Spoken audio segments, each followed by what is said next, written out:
Amigos, que Dios les bendiga. Soy el Padre Robertson en una nueva edición del Evangelio Diario. Estamos a domingo 27 de junio, 13º domingo del tiempo ordinario. El texto que se presenta para hoy está tomado de San Marcos capítulo 5 versículos del 21 al 43. En aquel tiempo, cuando Jesús regresó en la barca al otro lado del lago, se quedó en la orilla y ahí se le reunió mucha gente. Entonces se acercó uno de los jefes de la sinagoga, llamado Jairo. Al ver a Jesús, se echó a sus pies y le suplicaba con insistencia: «Mi hija está agonizando. Ven a imponerle las manos para que se cure y viva». Jesús se fue con él y mucha gente lo seguía y lo apretujaba. Entre la gente había una mujer que padecía flujo de sangre desde hacía 12 años. Había sufrido mucho a manos de los médicos y había gastado toda su fortuna en eso. Pero en vez de mejorar, había empeorado. Oyó hablar de Jesús. Vino y se le acercó por detrás entre la gente y le tocó el manto, pensando que con solo tocarle el vestido se curaría. Inmediatamente se le secó la fuente de su hemorragia y sintió en su cuerpo que estaba curada. Jesús notó al instante que una fuerza curativa había salido de él. Se volvió hacia la gente y les preguntó: «¿Quién ha tocado mi manto?». Sus discípulos le contestaron: «¿Estás viendo cómo te empuja la gente y todavía preguntas quién me ha tocado?». Pero él seguía mirando alrededor para descubrir quién había sido. Entonces se acercó a la mujer asustada y temblorosa al comprender lo que había pasado. Se postró a sus pies y le confesó la verdad. Jesús la tranquilizó diciendo: «Hija, tu fe te ha curado. Vete en paz y queda sana de tu enfermedad». Todavía estaba hablando Jesús cuando unos criados llegaron de casa del jefe de la sinagoga para decirle a éste: «Ya se murió tu hija, ¿para qué sigues molestando al maestro?». Jesús alcanzó a oír lo que hablaban y le dijo al jefe de la sinagoga: «No temas, basta que tengas fe». No permitió que lo acompañaran más que Pedro, Santiago y Juan, el hermano de Santiago. Al llegar a la casa del jefe de la sinagoga, vio Jesús el alboroto de la gente y oyó los llantos y los alaridos que daban. Entró y les dijo: «¿Qué significa tanto llanto y alboroto? La niña no está muerta, está dormida». Y se reían de él. Entonces Jesús echó fuera a la gente y con los padres de la niña y sus acompañantes entró a donde estaba la niña. La tomó de la mano y le dijo: «Talita cum», que significa: «Óyeme, niña, levántate». La niña, que tenía 12 años, se levantó inmediatamente y se puso a caminar. Todos se quedaron asombrados.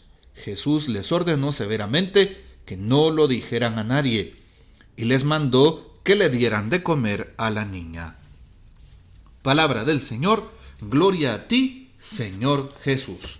Bien, ¿qué podemos decir de este texto bíblico en este día, domingo, día del Señor? Bueno, dos escenas que nos presenta justo el evangelista San Marcos en este capítulo 5. La escena de Jairo, que es el jefe de la sinagoga, que más adelante veremos el desenlace al final del texto, cómo tiene una niña que está muriendo, está enferma. Y dentro de esta narración se presenta el relato milagroso de la curación de una mujer que sufría hemorragias y se cura en cuanto toca el manto de Jesús. Qué interesante esto. Aquí impresiona el hecho de que la fe de esta mujer atrae, por no decir que se roba el poder divino de Dios, de nuestro Señor. Sí, ese poder divino que Jesús tiene, que siente una fuerza que había salido de él e intenta entender qué pasó. Qué interesante, ¿verdad? Se trata de dos relatos que tienen una relación muy íntima. ¿Por qué? Porque en los dos hay una especial atención en la fe. ¿Sí? Ese es el centro de los relatos, la fe. La fe de Jairo.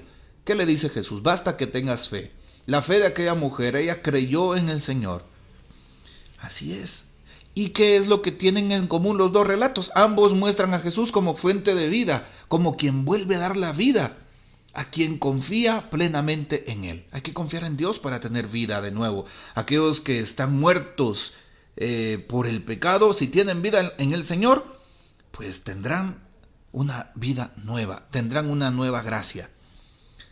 Los dos protagonistas en este texto, es decir, el padre de la muchacha y la mujer enferma, veamos, no son discípulos de Jesús, no.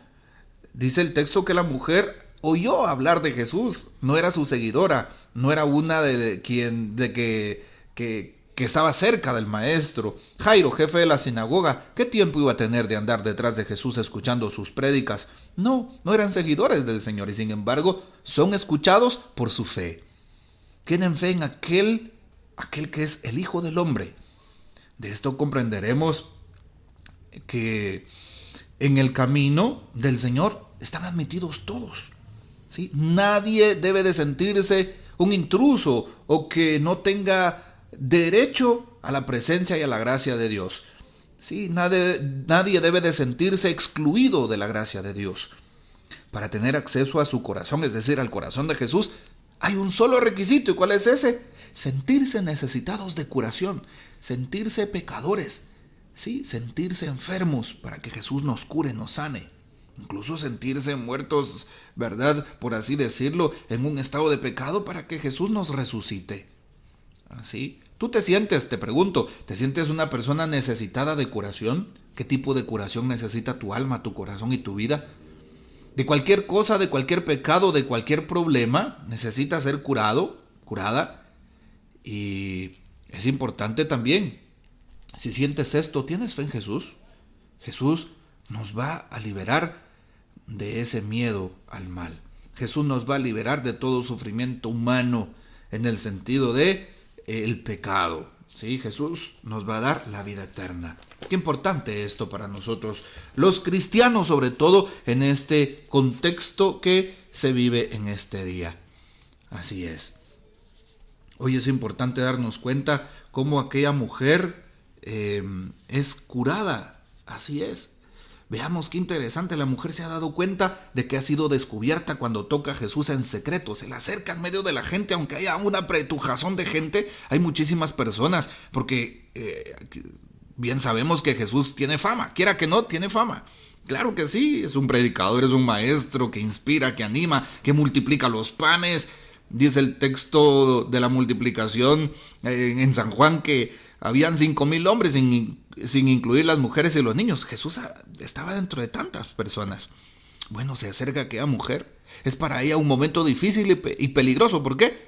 Porque según la creencia de la época, una persona impura, recuerda que aquella mujer tiene flujo de sangre. Cuando tienen flujo de sangre son personas consideradas impuras.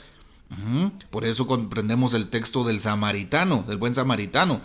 Aquel sacerdote y aquel levita que pasan y que dan la vuelta alrededor del cuerpo de aquel hombre que está ensangrentado y golpeado, ¿por qué no se detienen a ayudarlo? Porque tiene sangre.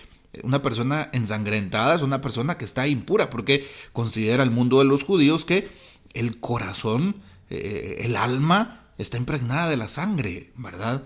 Y no podemos atentar contra ella. Bueno, una persona impura que como aquella mujer se mete en medio de la gente, contaminaba entonces a todos simplemente con tocarlos. ¿Sí? Por esto el castigo era que podía ser apartada y apedreada. Así es, el libro de Levítico lo dice. No obstante, algo interesante, la mujer tiene el valor de asumir lo que ha hecho. Por eso el texto de hoy nos dice que estaba temblorosa y asustada y se acerca a decirle a Jesús la verdad.